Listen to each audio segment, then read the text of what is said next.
You have Blake Griffin, Marcus Aldridge, Kevin Durant, Kyrie, James Harden, DeAndre Jordan, all in one team. Everyone's freaking out. It's like, this is too much.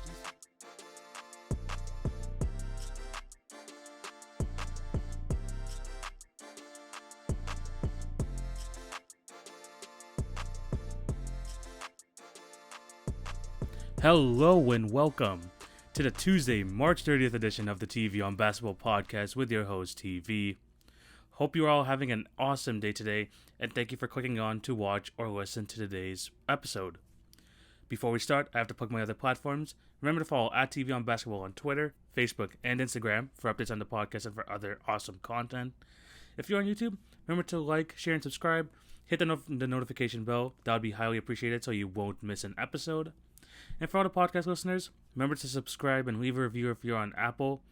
And just show your support in any way fan if you're listening on Spotify, Anchor, or Podbean. Yeah, I have an awesome show lined up for you guys today. I wasn't able to record, or I wasn't able to post on Monday, the usual time. So I'm still recording this around Monday afternoon, Monday evening-ish, but I decided to move this to Tuesday. So yeah, you're listening to this episode on Tuesday. We're still going to be talking about all the buyouts that happened over the weekend, which was a lot of news in the NBA. We're still going to do the TV's power rankings. And disclaimer on that, these are the ones from, these power rankings are based on performances from last Tuesday to Monday. So if anything happened on Monday night that may change the rankings, they're not gonna be included in it. I posted it my rankings on my Instagram, so check that out. Remember to follow there as well. And I'm not gonna move away from that, and I'm gonna just continue to go based off that. So yeah, that's what's going on today. We're also gonna have some other news and notes at the midway through the podcast. But yeah, it's basically like, honestly, this episode is gonna be based around one topic, and we're just gonna kind of branch off that because there's a lot of things I want to talk about. But yeah. Pretty good show for you guys here today. Hope you guys enjoy it. And let's get into the first topic.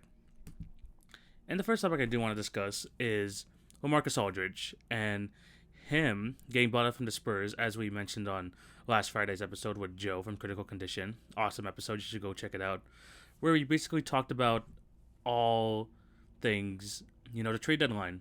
And one of the things that happened during the trade deadline was some buyouts, at least after 3 p.m. And that had to do with Andre Drummond and Marcus Aldridge. And honestly, both of them already have got picked up, and we're going to be talking about them today, starting with Marcus Aldridge. And the Brooklyn Nets signed him. And what was weird about this whole move was that all signs were pointing that he was going to be signing with the Miami Heat. We thought that they were the leaders. We thought they had the clear, one leg forward from the rest of the league. But then the Brooklyn Nets got him, and it sent Twitter on a frenzy. Yes, everyone was freaking out. Everyone sees that he was, a 6-7-time All-Star, multiple-time All-NBA player. And they're like, what is going on? What is going on? You have Blake Griffin, Marcus Aldridge, Kevin Durant, Kyrie, James Harden, DeAndre Jordan, all in one team. Everyone's freaking out. It's like, this is too much. These super teams are just too much. But let's hold on to brakes. let's remember the situation we're in right now, and the reason how Blake Griffin got out of Detroit, and how the Spurs got rid of Marcus Aldridge. They were bought out, and the reason for that is, one, they're trying to move a bit younger. You can only assume that, and at least on the Spurs case, I mean, let's be honest. They're still trying to fight for a playoff spot. If they still saw some value in Marcus Aldridge, they would keep him around. But with the way that Pirtle was playing this year, he had more of an impact on the team, so they decided to stick with Pirtle. And I think that people are blowing this out of proportion, whether it's getting Blake Griffin, Marcus Aldridge, whatever. They're blowing this way out of proportion. And you also got to remember, how much are these guys actually going to play? Blake Griffin right now is getting 15 to 20 minutes a night, okay, and he's averaging probably over 10 points a game. Well, Marcus Aldridge, I could see him not getting as much or even less. Because of the way the big men are playing in Brooklyn right now, and sometimes at the end of the game, they like going Jeff Green because he shoots over 40% from three, we may not see Aldridge much in this regular season until the playoffs. he's not a scrub. I don't want to say that. I know people are blowing out of proportion, but he's still not a scrub. He's still a valuable piece to a team, and I think you could see his value more if like some team like the Heat or some other team went and got him. But we're not going to see that on the Nets at least until the playoffs. I think like his true value, because although like they are a stacked team per se, this is not 2016 anymore, and I like to push this point on this podcast. Like the Brooklyn Nets, like I even like wanted to talk about the Rockets before the season when they got DeMarcus Cousins, John Wall, and then Victor Oladipo. Like when they made the trade for him early in the season, man, this team looks sick in like 2016.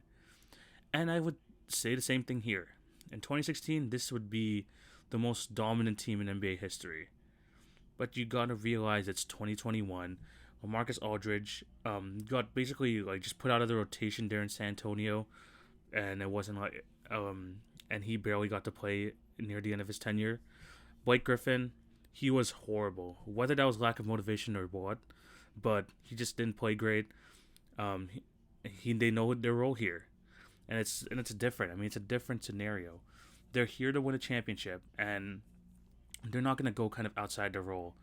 And I think people got to realize that this team is still beatable with maybe a healthy Lakers team, which we'll go into in a second, maybe a healthy 76ers team. Like, it's still going to be competitive.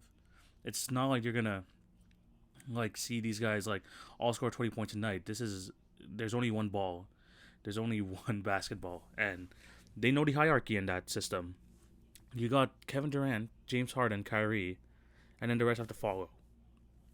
I didn't even put it in the right order. It just means that those three guys handle a majority of the offensive responsibilities, and then the other guys have to follow. I mean, I still think that Joe Harris has more of an offensive responsibility than Blake Griffin or Marcus Aldridge at this point. So people gotta kind of have to slow the brakes down on this. It's not like they're number one or two guys anymore. They're role players, and for them to really succeed here is they can't go beyond that. They gotta have the mentality that Dwight Howard had last year with the Los Angeles Lakers. They're here to win a championship. They're going to do what's asked of them, and they will succeed. Now, we also got to remember that Steve Nash is a first-year head coach, and all this talent, all this ego could be a problem down the line. But he has to keep these guys in check, tell them not to go kind of beyond what they're asked of, because that's how the team is going to succeed. You have 3 of the top 12 best players in basketball, and you can't have these like Blake Griffin or Marcus Aldridge kind of overlapping with that. They're not here to make money after this season. They're here to get a championship, and they got to stick with that mentality. And like I mentioned earlier, this team is not as stacked as you guys think. They got veterans. They got guys who used to be, top 5, top 3 at their position, but are no longer that. These guys used to be maybe, in Blake's case, a former MVP candidate, Marcus Aldridge, a perennial All-Star. That's just not the case with these guys anymore, and people got to really slow their brakes because these guys are not going to make as big of an impact as you guys think. And I'm going to go into later why I think the Nets, and this next game when we talk about, really tried to run a monopoly on the buyout market. Well, let's move on to this next deal. We're going to be talking about Andre Drummond being signed by the Los Angeles Lakers. And this was good because they needed to get a response to what the Nets were doing. They brought in Blake Griffin. They brought in Marcus Aldridge. And bringing in Andre Drummond, who earlier this season was averaging basically 17 and 14. He was on his way to another All-Star appearance if the Cavs could have kept up their success. But that wasn't the case. And I think the Lakers got probably the best player out of the 3 at this very moment. Both Griffin and Aldridge are over 30 and I think are way past their primes. Andre Drummond is technically in his prime. He is 27 years old, still arguably the league's best rebounder. I don't even think arguably he is the league's best rebounder. And that has some value there for the Lakers. 100%. And I do think that him going to that team fills a hole that was left by Dwight Howard and is now kind of being superseded by getting Andre Drummond. Because this guy, I mean, like I said, 17.5 points a game, 13.5 rebounds this season. He's going to provide something. But. He'll be a starter. I do think he's going to be a starter. Whether he ends games or not, that's still yet to be seen. But again, same thing with Marcus Aldridge and Blake Griffin. He got to understand his role. He's not going to be getting the touches down low like he got in Cleveland. He is playing beside LeBron James and Anthony Davis. Now, will he get touches at the moment because they're pretty injured and they need just any bodies possible? Yes, he will get some touches, and I can see him averaging near the same numbers that he got in Cleveland, maybe slightly less. But he has to understand what his role is here, and that's the Dwight Howard role: bringing off energy, trying to swat shots, and just getting rebounds. Because if these two teams go to the finals against each other, I think the Lakers have a great advantage in terms of the rebounding department, because they got LaMarcus Aldridge, Blake Griffin, and DeAndre Jordan, who are past their primes, and I think cannot really stand toe to toe, at least in the rebounding department, with Andre Drummond, who does this that's his like main role on the team. Maybe Nicholas Claxton can help them in that sense. I think going back to the Brooklyn thing really quickly, I still think that Nicholas Claxton is a very valuable piece of them, and I think he'll still get more minutes than LaMarcus at this point. But back to the Drummond thing, I think that he'll actually get the starting spot. I think in this system, he'll probably he'll take Gasol's minutes. I think Gasol is basically going out of the rotation at this point, but that's just how just how he is this season. He isn't the same Marc Gasol, and seeing what he's done this year so far, I mean, he's hit a couple threes. He's had some good defensive possessions, but he is definitely not the Marc Gasol of old, and they needed to get a change because they don't have that energy guy like Dwight Howard. I mean, Montrezl Harrell is a very, very good offensive player, but he's not going to give you the same on defense. And Andre Drummond, although I'm still not sold on his actual defensive impact, he could block shots. He could block shots, and that's something that Marc Gasol wasn't really giving them. Although averaging 20 minutes a game, he's only averaging 5 points and 3 and 4 rebounds, and 1.2 blocks per game. I could see Drummond, getting near the 2 blocks per game mark, getting a bunch more rebounds. And although he's not as efficient as some of the best big men in the league, he'll get you a bucket. He could be a lob target as well. He just gives more value to that team than Marc Gasol. And if they ever do need Marc Gasol, rest him up. You got Andre Drummond. He's, like I said, he's still pretty young at 27. He could still probably play over 30 minutes a game. You could split those minutes with Montrezl Harrell. Those will probably be the case going forward. And I think that once they're healthy, they get AD and LeBron back, people are going to know their roles. People are going to have that mindset that they're going to try and win a championship. And they'll be bought in. They'll 100% be bought in. And I think that Andre Drummond was a necessary piece in that, and trying to build, and them trying to go back to back. And like I said earlier, I think this is probably the one signing that's going to have the most impact out of anyone, out of them in Brooklyn, because Griffin and Aldridge are going to stay on the bench. I think Griffin will still get more minutes than Aldridge, but Andre Drummond's still going to be a starter. He's going to help try to keep this team afloat for the next few weeks or so while LeBron and AD are still out. But he's going to have more of a role there. He's going to have more of an impact. And I'm excited to see how this team is going to work, because they still got some scores there, at least with like Schroeder, Kuzma, Montrezl Harrell. They just need help on the defensive end. They need some help on the interior, and Andre Drummond gives them that. But again, don't expect this to be, some super team or something like that. Although he is a 2-time All-Star, anything could be said about the Brooklyn Nets. I mean, he kind of has that Hassan Whiteside syndrome where his stats don't really tell the whole story of how of him as a player. I don't think he's as effective a player as his stats say he is, but he'll be useful. And I think that he'll provide more value to the Lakers than Griffin or Aldridge will do to the Nets. But I want to talk about this, because if you guys saw my TikTok yesterday, yes, I know I'm talking about TikTok on a podcast, but I basically stitched Both Up Sports video talking about everyone freaking out about the Brooklyn Nets signing, these All-Stars, or former All-Stars per se. And everyone's talking about, 41 All-Star appearances, 32 All-NBA appearances. People were freaking out. I'm telling you right now, people were like freaking cursing out the Nets. I know people in the press conferences, Blake Griffin and his press conference are basically saying, hey, why are people calling us a super team now? Over the last 2 years, people have been just telling me how bad I am. Fair enough, fair enough. I mean, people have been bashing on Blake Griffin a lot. And then Steve Nash had that really weird moment at the end of his press conference where he basically growled, Steve, please don't do that ever again. But yeah, I mean, it's not a super team, as Brian from Both Step Sports said there. But I want to talk about why the Nets and the Lakers are trying to run this monopoly on the buyout market. And I really think this year, more than any other year in the NBA, depth is very, very important. Like I said, most important. It's been as high as importance over the last few years. And the reason is that, look, COVID-19 is still a thing.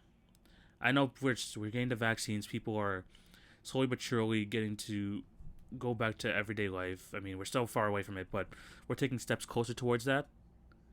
But the health and safety protocols are still in the NBA, and the virus is still running rapid and wild. So let's think of the Nets or the Lakers, for example. Say if they're in the conference finals, they're 3-1 on a team. Let's say the Nets are up 3-1 on the Philadelphia 76ers. Health and safety protocols call up.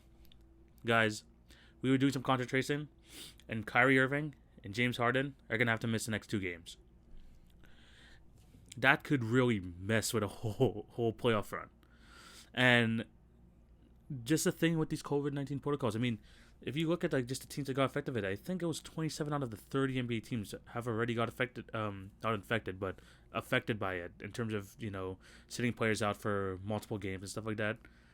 And this is not going to change in the playoffs unless somehow, some way, all the NBA players get vaccinated by then. Which is a possibility, but still something that is pretty unlikely looking at it right now. So, why are the Nets and Lakers doing this? More than anything, to help their current roster situation right now, they're preparing for what could happen. And I know we don't want to talk about this, but it's 2021. They brought in Blake Griffin, they brought in Marcus Aldridge. Just in case someone like a DeAndre Jordan goes down, Nick Claxton goes down. And it doesn't even have to be just normal injuries. It could be just these health and safety protocols that take them out for a couple games. And this could be the same for both teams. So what they're doing is trying to get as much depth as possible. So say if an Aldridge Drummond does go down and for health and safety protocols for 2 or 3 games, you got Marcus All. Nick Claxton goes out. Okay, we could slide to Marcus Aldridge and get his minutes in there. Depth is very important, this year more than anything. And not to mention, I mean, both these teams have injury concerns just in general with their top guys. I mean, LeBron on this bum ankle is going to miss 4 to 6 weeks from the time he injured it. Anthony Davis has been out for basically 2 months at this point. Kevin Durant, same. Kyrie Irving always in and out the lineup. I mean, the most durable guy is James Harden, which is very, very good in terms of the Nets. But you also got to look at, LaMarcus Aldridge, old. I mean, he has had his injury issues over the last few years. Same thing with Blake Griffin. You have to factor in those things as well as the health and safety protocols. And they're probably looking at each other as we need to go after this championship now. And we need a talent to do so. Not so much for helping us at the moment, because even with, let's say if we remove Aldridge and Blake from the Nets and Drummond from the Lakers, it's still very likely we're going to see these 2 teams in the finals. But by adding those guys, you have the depth and you have that safety blanket just in case these guys actually go down due to those health and safety protocols. Because they've seen their contenders, the Raptors, their season basically got ruined after they started turning a corner back in February. They got hit with the health and safety protocols and then lost 14 of their last 16 games. The Heat started off their season extremely slowly because of those health and safety violations. Same with the Celtics. And they had their runs cut short, and when these were years that they were supposed to be competing. But those health and safety protocols really just put a damper on that season for them. And I think the Lakers and the Nets saw this and said, we need to find a way to counteract this. And this was the way, just trying to get as much talent as possible to try and, fight off those health and safety protocols, because, they can't get all of us, I guess that's what they're trying to saying. So we're going to have enough guys to help to keep them from being fully destroyed by COVID, basically. And in terms of other teams, you have to expect them to do so because to follow the same, because we've seen the Bucks already trying to get some more depth at the guard positions, bringing in Austin Rivers. They also brought in, from the time I'm recording this, I think there's reports that they might get Jeff Teague. That's not confirmed yet though. So yeah, it's gonna be very, very interesting to see what these teams are gonna do, especially these top teams. And you just gotta expect this going forward. I mean, it's 2021. They got to stay vigilant, and they got to be prepared for what could happen, because we don't want it to happen. We don't want to see these guys go down, but they're prepared for it. They're 100% prepared for it. Let's go into some other news and notes around the NBA. Mitchell Robinson is, I'm assuming, going to miss the rest of the season after he fractured his foot on Sunday night. What sucks is that he just recovered from a fractured hand, and now I think it's like a week and a bit, and he has a fractured foot now, which is highly, highly unfortunate. Hopefully he gets better, and the Knicks, maybe they might be one of those teams that gets active in the buyout market eventually, because Mitchell Robinson was a starting center, and they're going to need that interior defense. Speaking of interior defense and an inside presence, Gorgui Dieng got bought out by the Memphis Grizzlies on the weekend, and basically immediately signed with the San Antonio Spurs. Good pickup for them. Gorgui Dieng, if you look at his three-point percentage, he's shooting over 45%. Maybe not too many attempts, but he is someone that could stretch the floor, and I think that the Spurs can use him pretty well. They need an inside presence, especially since they got rid of Marcus Aldridge. Gorgui Dieng will hopefully give them some sort of impact. Austin Rivers also got bought out by the Oklahoma City Thunder, and is planning to sign with the Milwaukee Bucks. Maybe that's confirmed by the time you're listening to this, but he is likely to sign with the Bucks. Again, just trying to get some more depth. Austin Rivers has shown us flashes in the beginning of the season that he could be a really good off-the-bench player. Maybe he can give you, like in a playoff game, a 20-point performance that can win you a very, very crucial game. Who knows? And I think that the Bucks are very much trying to. It's hoping for that at least one or two games at that point, and Austin Rivers could definitely be of a use to them. The Oklahoma City Thunder, also, speaking of the Oklahoma City Thunder, they shut down Al Horford for the rest of the season. Yeah, they just shut him down. I don't even think there's an injury concern attached to it. They just said they're going to shut him down. And I think the only reason why they didn't buy him out is because he still has another 2 years after this year on his contract. So that's a lot of money. So I think they're going to be looking for a trade in the offseason. I still think that Al Horford could be a very good piece on a contender. And hopefully we see him on a new team next year, because I still think that his three-point shooting ability, his interior defense, his passing, it's still very, very useful in the NBA. And although we're not going to see him for the rest of this season, hopefully we can see him on a new team next season. And then we also had some other guys being released here. We had Jeff Teague, like I mentioned earlier, got released by the Orlando Magic. Apparently he might go to the Bucks. Who knows? But he's on the market. Terrence Ferguson also got released by the New York Knicks. I'm pretty sure someone's going to pick him up very soon. And the Knicks also released center Vincent Poirier. Again, another big man. Honestly, out of all these guys, I honestly wouldn't be surprised if Poirier goes to the Raptors. The Raptors have been absolutely horrible. Yeah, let's just not talk about it. But honestly, I'll take a Poirier. I will take a Poirier. Just another big body in there, please. But yeah, those are the other news and notes. In terms of the Nets situation, the Lakers thing, just leave your thoughts down below what you guys think about that. And now we're going to end today's episode on the TV's power rankings of the week. And look, I'm recording this on a Monday, so if anything happens, like I said, on the Monday night games, that makes you think, why is this team here? They just lost. I'm not including that in what I'm talking about here. So, if you've seen the Instagram, like I mentioned earlier, you've seen the power rankings. So, you've seen the power rankings. I'm just going to go into basically my analysis of that. So, yeah, with that disclaimer out the way, let's get into this top 10. Coming at number 10, we have the New York Knicks. And although they released, Terrence Ferguson, they're still a top 5 defense in the NBA. And what's good about this team is, firstly, they had a really good week. I think they went 3-1 or 4-0. But what I really like about this team is just the effort they play with, throughout the entire game. Because this is not a Knicks team that, falls short or gives up early when like they're too far behind. This team fights, and I think that's just an extension of what Tom Thibodeau was teaching these guys, and they're doing really well right now. Um, they had a very good week last week, going 3-0 actually, 3-0 over the week. So yeah, they're staying number 4 in the East. They're playing really well. I have them at number 10. Coming at number 9, we have the Los Angeles Lakers. You can tell that they're heavily missing LeBron and Anthony Davis, but you know the Aldridge Drummond could help him over there. I believe they had a 2-2 week, which is very, very nice for them. I mean, just to get these like nice couple wins. I mean, although it was against the Magic and the Cavs, they're still wins, and that can possibly keep them at home court advantage. Drummond will definitely help that out when the next time he plays. So maybe they can stay in top 4. Who knows? But at number 9, we have the Los Angeles Lakers. Coming at number 8, we have the Milwaukee Bucks. They had a really weird week because they went 2-2.